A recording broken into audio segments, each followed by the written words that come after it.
Ekziston një lloj misteri që artistët e din ta mbajnë të pacënuar. Një lojë holl mes të vërtetës dhe interpretimeve, mes ndjenjave të përjetuara dhe fiksioneve artistike. Olsi Bylyku është një nga ata që ka luajtur mirë këtë rol. Në një intervistë ai u përball me një nga pyetjet që ka trazuar rrjetin. A janë këngët e tij një dedikim për Iglitakon? Me një përgjigje të prerë, por edhe të hapur për interpretime, ai tha: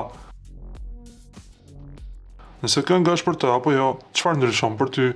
Unë çdo tekst e bëj me ndjesi, po të ndjekim të logjik, na duhen 22 vjet për të llogaritur nëse 80% e këngëve shqiptare janë histori personale apo jo.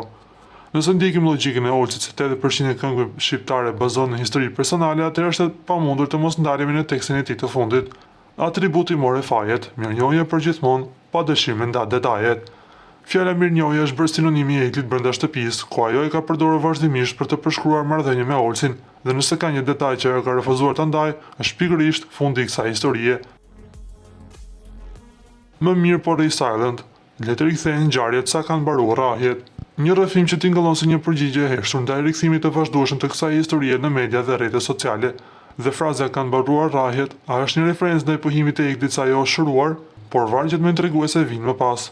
Kur po më thuj që ke harru, pse po më kujton hala, ti as veten s'ke besu, le me të besu ata.